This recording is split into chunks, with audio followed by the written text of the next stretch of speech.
Hey guys, welcome back to CA Dreams YouTube channel. So this is the video number 7 for your chapter 3 of auditing. So the four essays for today are, four essay numbers for today are essay number 210, essay number 300, essay number 320 and essay number 705. Now those who don't know this, I have started this from the part number 6. Okay, video number 6 of this chapter. That means from the last video itself. What you have to do is you have to comment down the essay name, essay number and the essay name. Like suppose essay 210 stands for this, essay 300 stands for this, and also make sure that as soon as you play this video, okay, as soon as you reach till here, what you have to do is you just have to go to the comment box and you have to comment down the essay number and essay names. In case you are not able to remember that what is the name of these essays, then what you have to do is you have to refer your auditing pronouncement books or wherever you have written the essays list. Okay, in that way you will be able to learn all the essay numbers and essay names. Okay, also make sure that if you are able to memorize only one essay name also, then also you have to comment down. जितना आप लोग comment करोगे ना उतना ज़्यादा you will feel confident. Okay, and जो अगर पुरानी comments हैं, ठीक है, if you find that somebody has already commented all the names of the essays, then you don't have to look at that comment, you have to just memorize it through your mind only. Okay, you have to use your mind and then you have to write. You don't have to copy others comments. Okay, so let's start with today's video. In this video I'm going to teach you topic number 8 and topic number 10, and after that 3 topics will be remaining, and we'll cover it in the remaining videos. Okay, so this whole chapter is your essay based, and this going concern concept is your essay number 570. Essay 570 stands for going concern, and also I'm going to teach you topic number 8, that is the concept of true and fair view. So starting with chapter number 10, auditor and the going concern assumption. So going concern basis of accounting. आप लोग बचपन से सुनते आ रहे हो, बचपन means class 11 से सुनते आ रहे हो, दैट जो भी अकाउंटिंग होती है कंपनी की स्पेशली, वो किस एजम्पशन को लेकर होती है? Going concern. So what does this going concern stand for? Going concern का मतलब होता है कि जो कंपनी है ना, उसको इस बात से फ़र्क नहीं है कि जो उसके अंदर लोग काम कर रहे हैं वो ज़िंदा हैं या नहीं हैं, या उन्होंने रिटायरमेंट ले लिया है या रेजिग्नेशन दे दिया है, या वॉट एवर द केस में भी.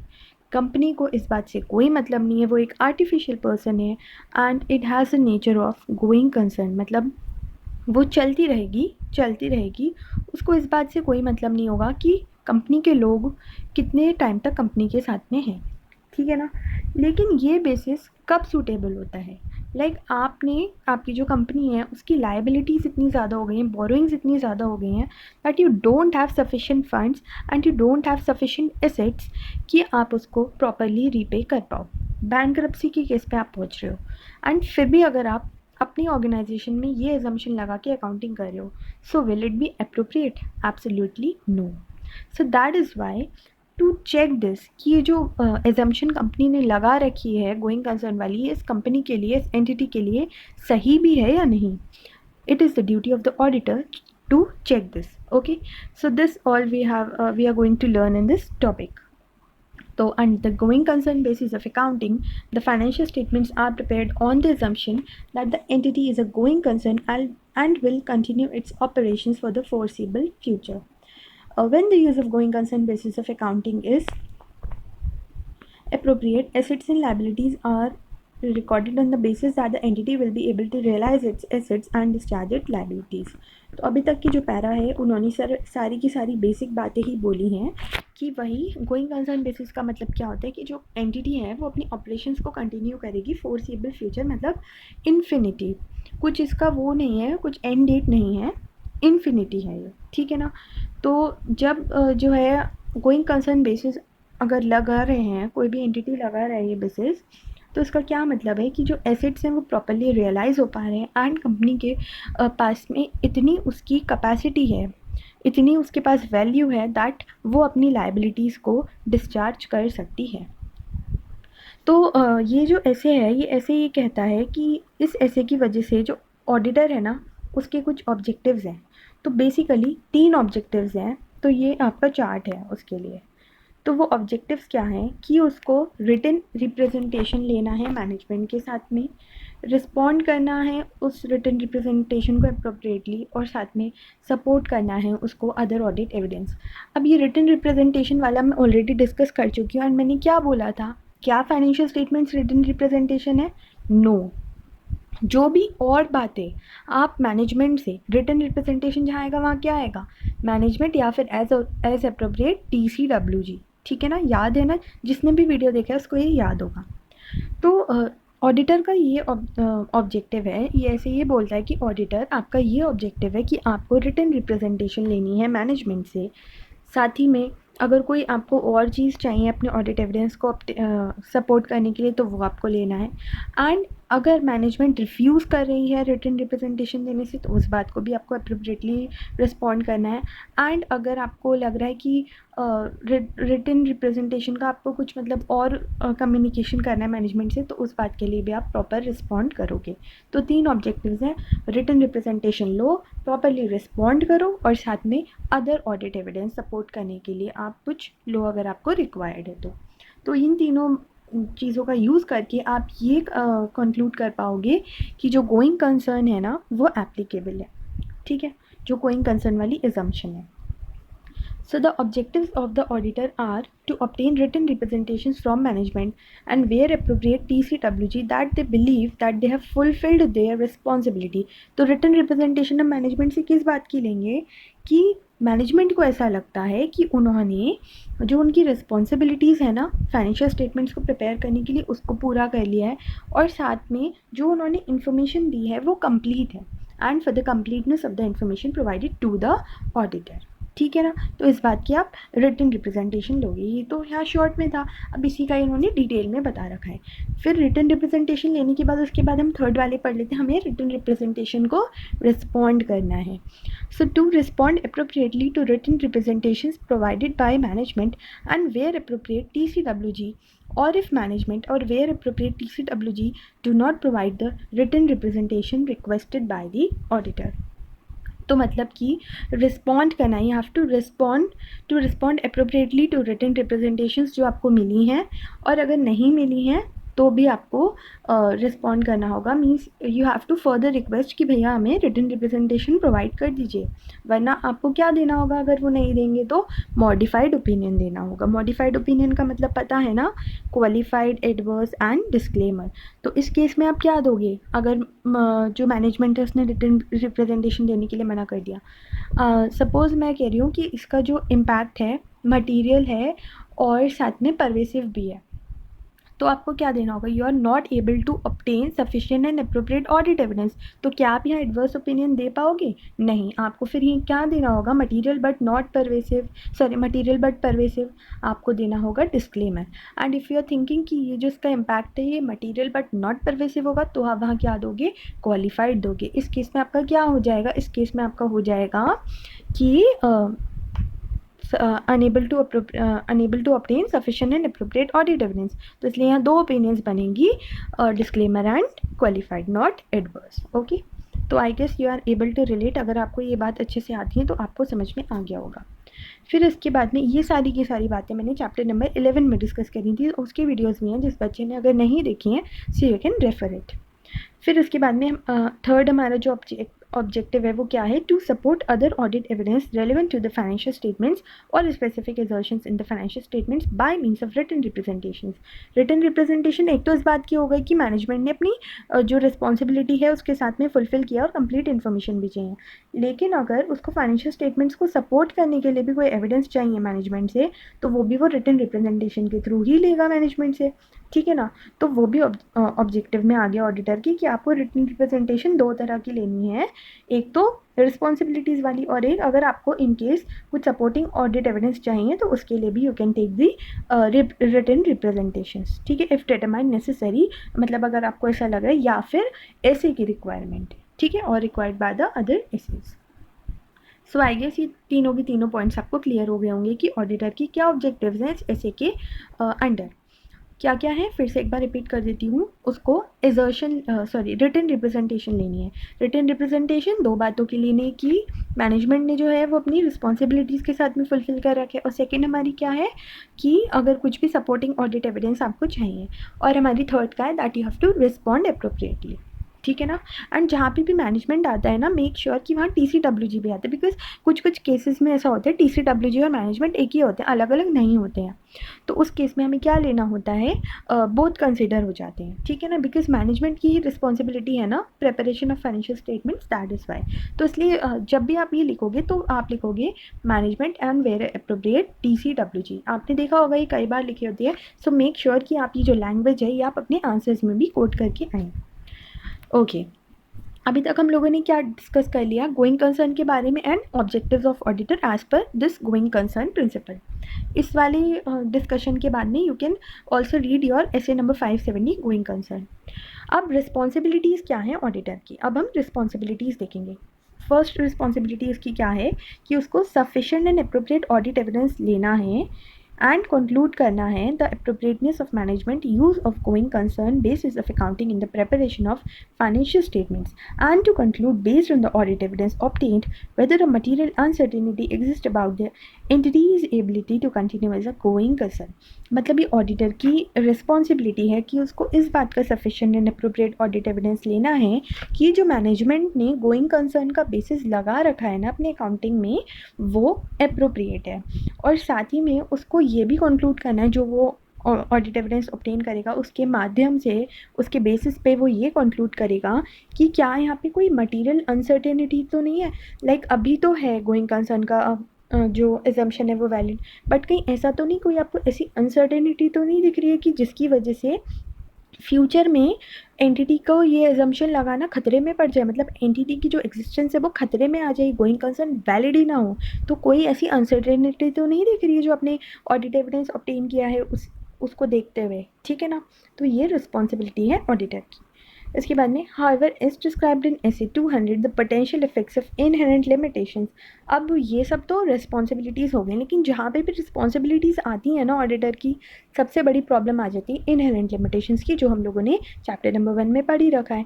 तो वो क्या है, उस इनहेरेंट लिमिटेशंस की वजह से जो potential effects of inherent limitations on the auditor's ability to detect material misstatements are greater for future events और conditions that may cause an entity to cease to continue as a going concern. तो अगर like suppose inherent limitation में एक limitation था कि management ही fraud है, ठीक है ना, या गलत इन्फॉर्मेशन दे दी है, तो गलत इन्फॉर्मेशन दे दी है और आपका ओपिनियन तो फिर क्या होगा कि हाँ ये मैनेजमेंट जो है ये गोइंग कंसर्न के लिए ठीक है, लेकिन गोइंग कंसर्न में वो टिक ही नहीं पाई, जो उसके यूज़र्स हैं उनको लॉस हो गया। तो इसमें अगर आपके ऊपर बात आएगी तो फिर आप क्या बोलोगे कि भैया हमें तो जो इन्फॉर्मेशन मिली थी हमने उसी के बेसिस पे किया एंड इनहेरेंट लिमिटेशंस की वजह से हम ये ओपिनियन दे पाए। ठीक है ना, लेकिन क्या हो सकता है इनहेरेंट लिमिटेशंस की वजह से कोई ऐसी मटेरियल मिसस्टेटमेंट आपसे डिटेक्ट होने से तो रह ही जाएगी ना। तो वो ये कह रहे हैं कि उससे क्या होगा, ऑडिटर्स की जो एबिलिटी है ना वो कम हो जाएगी इस वजह से कि वो कोई अगर मटेरियल मिसस्टेटमेंट है उसको डिटेक्ट नहीं कर पाएगा कि जो एंटिटी है गोइंग कंसर्न में टिक नहीं सकती। So the auditor can not predict, तो ये ऑडिटर की बस का नहीं है क्योंकि इनहेरेंट लिमिटेशंस ने उसको रोक रखा है and he can not predict for such future events और कंडीशंस।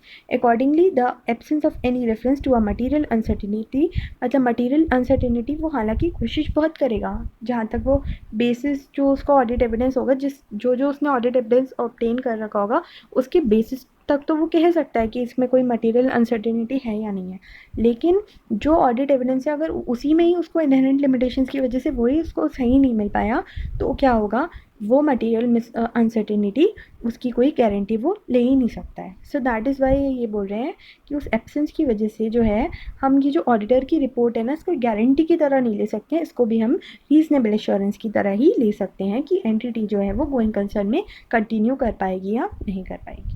ठीक है ना, तो मतलब ये रिस्पॉन्सिबिलिटी को तो वो अच्छे से फुलफ़िल करेगा, अपनी तरफ से वो पूरी कोशिश करेगा कि उसको मैक्सिमम ऑडिट एविडेंस और एश्योरिटी मिल पाए, बट फिर भी you can not give absolute assurance because of inherent limitation. So that is Y inherent limitation वाली ही लिमिटेशन की वजह से गोइंग कंसर्न वाली जो एजम्पशन है उसकी ऑडिटर गारंटी नहीं दे सकता है। ठीक है, फिर इसके बाद में इवेंट्स और conditions that may cast significant doubt on the entity's ability to continue as a going concern. अब ऑडिटर को तो भैया अपनी रिस्पॉन्सिबिलिटी से फुलफिल करना है, लेकिन आप इनहेरेंट लिमिटेशंस को कंसिडर करते हुए चलोगे, बट फिर भी if you have to fulfil your responsibility, तो क्या क्या बातें हैं जिसकी इंडिकेशन से आप ये पता लगा सकते हो कि जो गोइंग कंसर्न है वो वैलिड है या नहीं है। तो आइए हम वो पॉइंट्स देखते हैं। कुछ एग्जाम्पल्स उन्होंने दे रखे हैं। तो इसमें इन्होंने जो कैटेगरीज हैं ये 3 टाइप में दे रखी हैं इन्होंने, फाइनेंशियल, ऑपरेटिंग एंड अदर। तो फाइनेंशियल अगर आप पार्ट देखते हो कंपनी का, तो आप ये देखोगे कि नेट लायबिलिटी या नेट करंट लायबिलिटी की क्या पोजीशन है। फिर इसके बाद में मतलब अगर आपको वही ज़्यादा लग रही हैं बैलेंस शीट में, सपोज़ आपने चेक किया कि लायबिलिटी जो है बहुत ज़्यादा है, नेट लायबिलिटी का मतलब क्या हो गया, आपकी जो लायबिलिटीज़ हैं वो एसेट्स को एक्सीड कर जा रहे हैं, ठीक है ना। तो उस वजह से क्या होगा, लायबिलिटी ज़्यादा है, एसेट कम है, कंपनी के लिए नेगेटिव पोजीशन का साइन है ना। सो दैट इज़ वाई आप क्या कंक्लूड करोगे इस बात से कि जो कंपनी है वो गोइंग कंसर्न में आगे चल के ऐसा हो सकता है कि टिक ना पाए। फिर साथ में अगर आपको ऐसा लग रहा है कि जो फिक्स टर्म बोरिंग्स हैं वो approaching maturity without realistic prospects of renewal, fix term borrowings जो हैं वो मैच्योर हो जा रही हैं और साथ में कुछ रिन्यूअल का भी आपको वो नहीं दिख रहा है, और excessive reliance on short term borrowings, और या फिर आप अपने एसेट्स को फाइनेंस करने के लिए बोरोइंग्स का यूज़ कर रहे हो। तो ये तो कंपनी के लिए मतलब बहुत ही ज़्यादा वैसी पोजीशन हो गई ना कि वो बैंकरप्सी तक पहुंच सकती है। सो दैट इज़ वाई ये भी एक नेगेटिव इंडिकेशन होती है जिससे ऑडिटर पता लगा सकता है कि कंपनी जो है गोइंग कंसर्न में नहीं टिक पाएगी या कंपनी की हालत जो है वो बहुत ही ज़्यादा ख़राब है। Indication of withdrawal of financial support by creditors. अब लाइक कोई क्रेडिटर है तो उसको भी तो कुछ वो चाहिए ना, मतलब वो कंपनी की पोजीशन को ही तो देख कर देगा कि मैं जो पैसा दे रहा हूँ वो मुझे वापस मिल भी पाएगा या नहीं। तो अगर आपको ऐसा कुछ लग रहा है कि और क्रेडिटर्स ने ही देने को मना कर दिया है कंपनी को पैसे, कुछ ऐसी आपको इंडिकेशन दिख रही है, तो इससे आप क्या कंक्लूड करोगे कि जो कंपनी की पोजीशन है वो ठीक नहीं है, एंड आप अपनी रिपोर्ट में क्या दोगे कि जो आपने ऑडिट एविडेंस ऑब्टेन किया है उसकी वजह से आपको ऐसा लग रहा है कि कंपनी गोइंग कंसर्न में नहीं टिक पाएगी। फिर नेगेटिव ऑपरेटिंग कैश फ्लोज दिख रहे हैं आपको, या फिर आपको जो फाइनेंशियल रेशियोज हैं वो एडवर्स दिख रहे हैं, ठीक है, फेवरेबल नहीं दिख रहे हैं। तो ये सारे के सारे इंडिकेशन से आप क्या कंक्लूड कर पाओगे कि कंपनी के लिए गोइंग कंसर्न का अकाउंटिंग बेसिस इररेलेवेंट है, इट इज़ नॉट रेलेवेंट, ठीक है। ऑपरेटिंग की अगर हम बात करें, तो अगर आपको लग रहा है कि जो मैनेजमेंट है वो अपने एसेट्स को लिक्विडेट कर रहा है, या फिर की मैनेजमेंट का लॉस हो गया, मतलब जो मैनेजमेंट है जो इम्पोर्टेंट था, जो एक्चुअली एंटिटी को मैनेज कर रहा था, उसी का ही लॉस हो गया एंड उसका कोई रिप्लेसमेंट भी नहीं हुआ है अभी तक। मेजर मार्केट का लॉस हो गया, लेबर की डिफ़िकल्टी आ गई, शॉर्टेज हो गई इंपॉर्टेंट सप्लाई में, या इमरजेंस हो गया, कोई बहुत अच्छा कॉम्पिटिटर आ गया मार्केट में। तो ये सारी की सारी ऑपरेटिंग इंडिकेशंस हो गई ऑपरेटिंग पार्ट पे कंपनी के। मतलब ऑपरेशंस मतलब क्या, सेल, परचेज, प्रोडक्शन, सप्लाई, ये सब आपका ऑपरेटिंग आ गया। तो इन सब बातों से आपको क्या इंडिकेशन मिल जाएगी कि कंपनी जो है गोइंग कंसर्न में एग्जिस्ट कर सकती है या नहीं कर सकती है। अदर बातें क्या हो सकती हैं, नॉन कंप्लाइंस विद कैपिटल और अदर स्टैट्यूटरी और लीगल रिक्वायरमेंट, या कोई पेंडिंग लीगल या रेगुलेटरी प्रोसीडिंग है, चेंज हो गया है कोई लॉ में जो मतलब एडवर्सली अफेक्ट कर रहे हैं एंटिटी को, या फिर कोई अनइंश्योर्ड कैटोस्ट्रोस हो गया है व्हेन दे अकर, अनइंश्योर्ड और अनर इंश्योर्ड कैटोस्ट्रोस व्हेन दे अकर। मतलब ये कि जैसे कुछ भी ऐसा एक्सीडेंट टाइप का हो गया है जिसकी वजह से एक्सीडेंट नहीं कह सकते उसको, ऐसा कह सकते हैं कि मतलब जिससे कंपनी को कुछ लॉस हो गया। लाइक इंश्योरेंस कराते हो आप अपनी कार का, तो वो आप क्यों कराते हो कि लाइक अगर कुछ एक्सीडेंट हो जाए, अब तो इंश्योरेंस, लाइफ इंश्योरेंस ये सब होते हैं, तो कुछ अगर ऐसा इंसिडेंट हो जाए जो प्लान्ड नहीं था, अनप्लैन्ड था, ठीक है, जिसके बारे में आपको पता नहीं था, तो उससे क्या हो, आपको मेजर लॉस ना हो। लेकिन अगर कुछ ऐसा हो गया और वो अनइंश्योर्ड भी नहीं है, तो उससे कंपनी को मेजर लॉस हो सकता है, ठीक है ना। तो उस वजह से क्या होगा, कंपनी की फाइनेंशियल पोजीशन जो है वो डिग्रेड हो जाएगी। इसका प्रॉपर मीनिंग जो है वो मैं आपको देकर बता पाऊँगी। I am actually not getting it's meaning, ठीक है। वैसे जहाँ तक है इसका वही मीनिंग है कि लाइक जो आपके ये सब आ जाते हैं आपके डिज़ास्टर्स वगैरह, या फिर कुछ ऐसा लॉस हो जाता है, या कुछ ऐसी कंडीशंस हो जाती हैं। इस वर्ड का प्रॉपर मीनिंग मैं आपको देखकर बता पाऊँगी। आई एम रियली सॉरी, मैं इस लाइन को स्किप कर गई थी जब I was going through this, so that is Y मैं इसका जो है ना आपको देख कर बता दूँगी। फिर इसके बाद में additional audit procedures when events और conditions are identified. So if events और conditions have been identified that may cast significant doubt on the entity's ability to continue as a going concern, the auditor shall obtain sufficient appropriate audit evidence to determine whether or not a material uncertainty exists relevant to events. इसका ना जो meaning है वो मैं आपको comment section में comment कर दूंगी, ठीक है. फर्स्ट कमेंट जो है उसको मैं पिन कर दूंगी, so you can refer the meaning from there इस पूरी लाइन का, ठीक है. अभी आप इसको प्लीज़ रेफर मत करना, बिकॉज कुछ गलत बताने से बेटर है उसको देख कर बता दो, तो इसलिए मैं इसको डिस्क्लेमर दे दिया मैंने वीडियो में, ठीक है ना. इस पूरी लाइन का मीनिंग मैं आपको अभी कॉमेंट बॉक्स में कॉमेंट कर दूँगी देख कर. एडिशनल ऑडिट प्रोसीजर्स, अगर जो है आपको इन सारी बातों को देखकर अगर आपको कुछ इससे लग गया कि मतलब जो गोइंग कंसर्न में वो टिक ही नहीं पाएगी, तो आपको क्या करना होगा. इफ़ इवेंट्स और कंडीशंस हैव बीन आइडेंटिफाइड, जिसकी वजह से आपको डाउट हो गया कि कंपनी जो है गोइंग कंसर्न में टिक ही नहीं पाएगी, तो ऑडिटर को sufficient and appropriate audit evidence लेना होगा कि जो उसको मटीरियल अनसर्टेनिटी लग रही है वो ठीक भी है या नहीं है, ठीक है ना. वेदर और not a material uncertainty exists relevant to events or conditions that may cast significant doubt on the entity's ability to continue as a going concern. Through performing, तो वो कैसे करेगा, एडिशनल ऑडिट प्रोसीजर्स लेगा, जिससे कि वो है ये सारे के सारे फैक्टर्स को कंसीडर करेगा फिर से. तो ये सारे के सारे जो प्रोसीजर्स हैं एडिशनल प्रोसीजर्स वो क्या हो सकते हैं कि where management is not yet performed an assessment of entity's ability to continue as a going concern, requesting management to make its assessment. मतलब ऑडिटर ने तो क्या करा, उसको ये लग गया, उसको डाउट हो गया कि एंटिटी जो है ज़्यादा नहीं टिक पाएगी, तो वो क्या करेगी, वो जाके मैनेजमेंट से डिस्कस करेगी एंड मैनेजमेंट से कहेगी कि भैया अगर आपने असेसमेंट नहीं कर रखा है तो प्लीज़ एक बार आप अपने एंड से असेसमेंट कर लो, ठीक है. फिर साथ में सेकंड काम क्या होगा, evaluating management's plan for future actions in relation to its going concern assessment, whether the outcome of this plans is likely to improve the situation and whether management's plan are feasible in the circumstances. फिर second बात आप क्या करोगे, अगर management कह रहा है कि हाँ हमने तो असेसमेंट परफॉर्म कर लिया, हमारी कंपनी तो कर पाएगी, तो आप ये पूछोगे चलो ठीक है, आपके अकॉर्डिंग आपकी कंपनी गोइंग कंसर्न में एग्जिस्ट कर सकती है, लेकिन अगर कुछ ऐसा हो गया सर्कमस्टांस जिसकी वजह से हेवी लॉस हो गया, तो क्या आपके फ्यूचर प्लान्स हैं. एंड फिर आप ये देखोगे कि जो प्लान्स हैं क्या उन प्लान्स की मदद से अगर कुछ ऐसा हो जाता है कंपनी के साथ में, लाइक कुछ अनप्लान्ड कुछ ऐसा आ जाता है, तो क्या उस वजह से पोजीशन सुधर पाएगी. जैसे आप अभी का ही देख लो, आपके कोरोना चल रहा है, इस वजह से कितनी ज़्यादा कंपनीज़ को लॉस है, ठीक है ना. तो मतलब ये ऑडिटर की रिस्पॉन्सिबिलिटी है दैट ही शुड कंसिडर कि अगर कंपनी कुछ ऐसा फेस कर लेती है तो उसने क्या क्या प्लान्स कर रखे हैं उसके लिए, एंड जो जो मैनेजमेंट प्लान है क्या वो फीजेबल भी हैं सर्कमस्टांसेस के अकॉर्डिंग, ठीक है, अचीवेबल भी हैं, तो वही आपको इवैल्यूएट करना है. फिर इसके बाद में whether the entity has prepared a cash flow forecast and analysis of the forecast is a significant factor in considering the future outcome of events or conditions in the evaluation of management's plans. Evaluating the reliability of the underlying data generated to prepare the forecast and determining whether there is adequate support for the assumptions underlying the forecast. फिर आपको ये देखना है कि cash flow forecast क्या entity ने prepare कर रखा है, एंड जो एनालिसिस है मतलब जो कैश फ्लो फोरकास्ट का एनालिसिस है वो प्रॉपर भी है या नहीं है, ठीक है. तो आप ये चेक करोगे कि कितना रिलायबल है वो डेटा जिसकी वजह से आप फोरकास्ट मतलब कर पा रहे हो, और साथ में मतलब मैनेजमेंट जो है एंटिटी जो है वो फोरकास्ट कर पा रही है, और साथ में आपको ये भी देखना है कि जो एजम्पशंस ली हैं उसने फोरकास्ट करते टाइम क्या वो अप्रोप्रिएट भी हैं या नहीं है, ठीक है, एडिक्वेट भी हैं या नहीं है.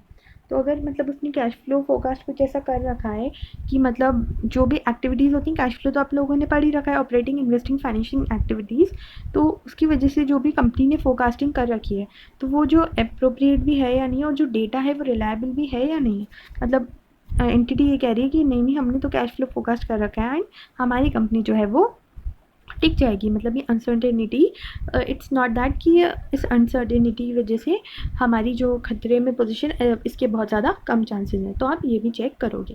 फिर साथ में considering whether any additional facts और information have become available since the data on which management made its assessment. आप ये भी देखोगे कहीं ऐसा तो नहीं है कुछ एडिशनल ऐसी इन्फॉर्मेशन आ गई या फैक्ट्स आ गए जो उस टाइम नहीं थे जब आपको लग रही थी मटीरियल अनसर्टेनिटी, फिर उसके बाद में आप रिटन रिप्रेजेंटेशन रिक्वेस्ट करोगे रिगार्डिंग देयर कि क्या उनके भैया फ्यूचर एक्शन प्लान है, इन सब का आप मुझे रिटन रिप्रेजेंटेशन दे दो, जिससे ऑडिटर के पास क्या हो जाएगा, एक वो एविडेंस का काम करेगा कि मैनेजमेंट ने ही मुझे रिटन रिप्रेजेंटेशन दी थी, लाइक फ्यूचर में अगर कुछ ऐसा होता है मैंने तो ये रिपोर्ट देने वाला था, लेकिन इस रिटन रिप्रेजेंटेशन को ध्यान में रखते हुए मैंने क्या रिपोर्ट में लिखा कि जो कंपनी है वो एग्जिस्ट कर सकती है गोइंग कंसर्न में, तो आप वो रिटन रिप्रेजेंटेशन को मैनेजमेंट से ले लोगे.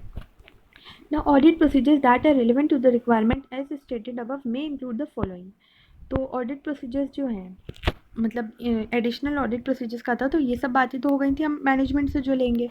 फिर उसके बाद में आपकी जो रिस्पॉन्सिबिलिटी होगी वो क्या होगी, आप एनालाइज करोगे, डिस्कस करोगे cash flow, profit and other relevant forecast को, एनालाइज करोगे और डिस्कस करोगे एंटिटीज़ का latest available interim financial statement.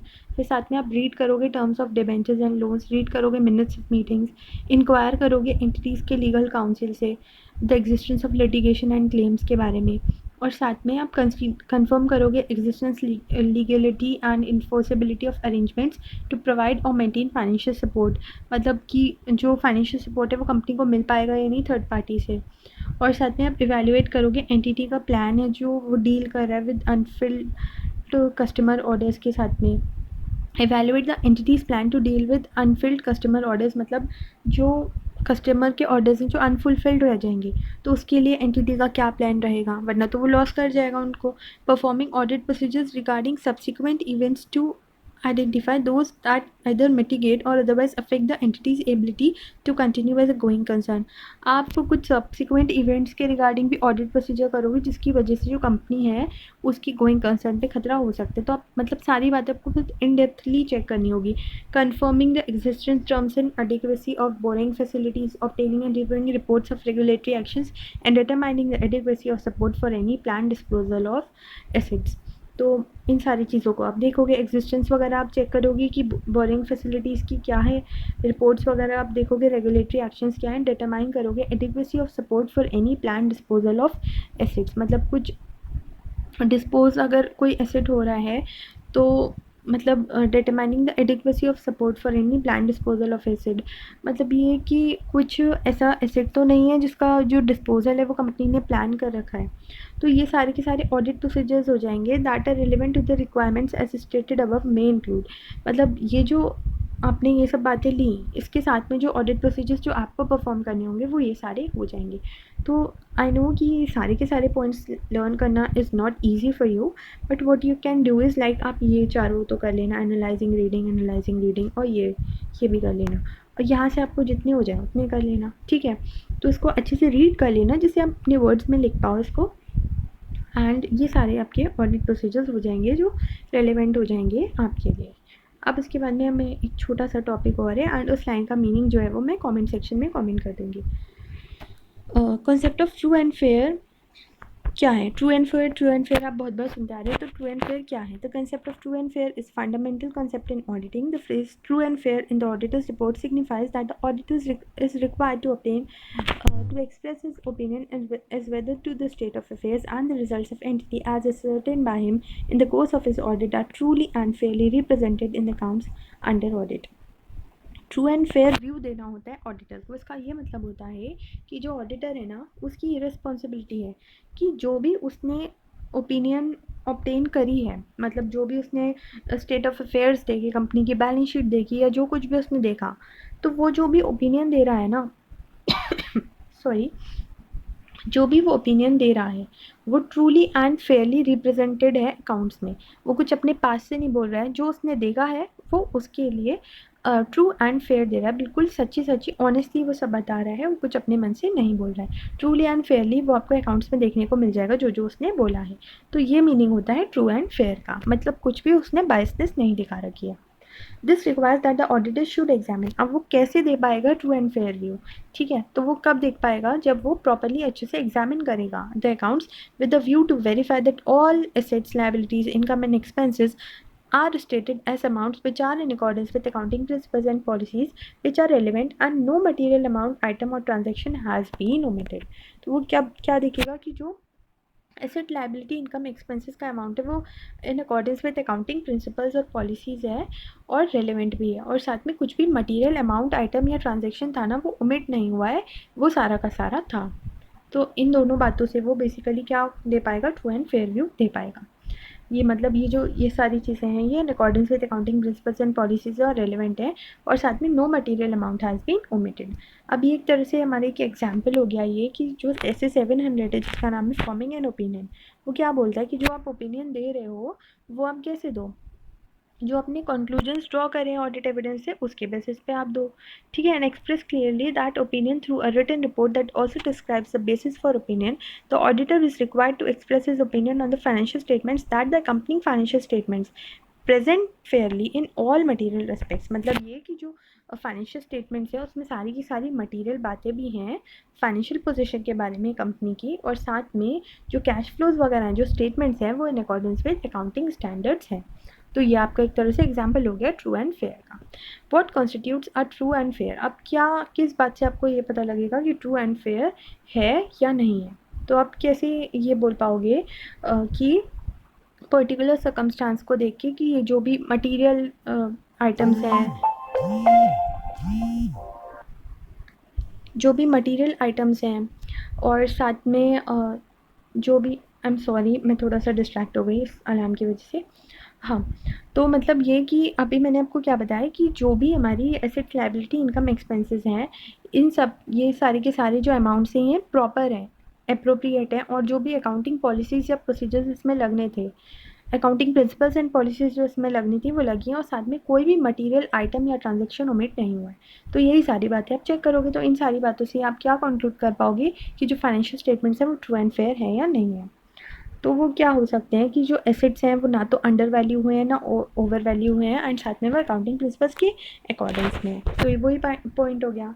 फिर साथ में जो no material asset is omitted and no material liabilities are omitted. No material asset is omitted and इसको ये भी लिख सकते हो नो मटेरियल लाइबिलिटीज़ ओमिटेड। तो ये दोनों हो गए ओमिटेड वाले। फिर साथ में अगर कोई चार्ज है एसेट में वो डिस्क्लोज हुआ है तो एक तरह से क्या हो गया, मटेरियल लाइबिलिटी तो हो गया कि अगर कोई एसेट है जो पूरी तरह से कंपनी की नहीं है उसके ऊपर चार्ज लगा हुआ है तो वो भी एक तरह से मटेरियल हो गया ना, कि एसेट जो है होली ओन नहीं है कंपनी का, तो वो भी आपने डिस्क्लोज कर रखा है प्रॉपर्ली, ठीक है।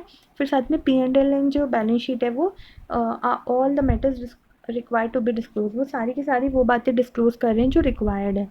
फिर साथ में अकाउंटिंग पॉलिसीज़ जो है वो कंसिस्टेंटली फॉलो हुई हैं, ऐसा नहीं है कि कुछ आइटम्स में फॉलो हो गई कुछ में नहीं हुए हैं।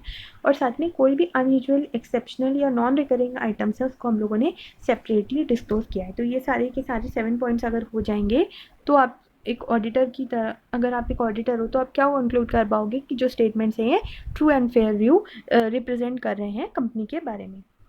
फिर से एक बार देख लेते हैं क्या क्या पॉइंट्स हैं कि जो एसेट्स हैं वो ना तो मटेरियली ना तो ओवर वैल्यू है ना अंडर वैल्यू है, और साथ में अकाउंटिंग पॉलिसीज़ जो हैं वो उनके अकॉर्डेंस में है। फिर साथ में मटेरियल पे आ जाते हैं, no material asset is omitted, no material liability is omitted, और साथ में कोई चार्ज है तो डिस्क्लोज हो गया है। फिर साथ में P&L और जो बैलेंस शीट है वो डिस्क्लोज कर रही है सारी मैटर जो उसको डिस्क्लोज करना चाहिए। अकाउंटिंग पॉलिसीज कंसिस्टेंटली फॉलो हो गई हैं एंड ऑल यूजुअल एक्सेप्शनल और non recurring item have been disclose separately. वो अगर कुछ ऐसा आइटम है जो मतलब हर साल नहीं हो रहा है, इसी साल हुआ है, इस वजह से कंपनी की फाइनेंशियल पोजीशन लाइक वो हो गई, लाइक इस साल कोरोना हुआ है, ठीक है ना, तो उस वजह से क्या हुआ है इस साल और बाकी के कुछ 2-3 साल कंपनी की पोजीशन अलग हुई है। तो ये एक तरह से क्या हो गया, ये एक तरह से अनयूजुअल ही तो हो गया, इसके बारे में कुछ पता तो था नहीं किसी को।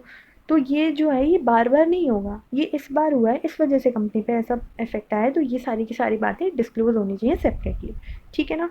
तो ये दोनों पॉइंट्स आपके ओवर हो गया, एंड वो जो एक लाइन रह गई है उसका मीनिंग मैं आपको कमेंट में आपको मिल जाएगा। जब मैं अपलोड करूँगी तो मैं उसको प्रॉपर्ली उसको एक्सप्लेन कर दूँगी। फिर भी अगर आपको समझ में नहीं आएगा so I included in next video, but ये आपको आ जाएगा समझ में, ठीक है ना। ऐसे कुछ इसमें दिक्कत नहीं आएगी, so I'll explain it in the comment section. Okay, so I'm ending this video here, and if you're really getting benefited out of my videos then please give your feedback and also keep participating and keep sharing. Okay, so I'm ending this video here and thank you so much.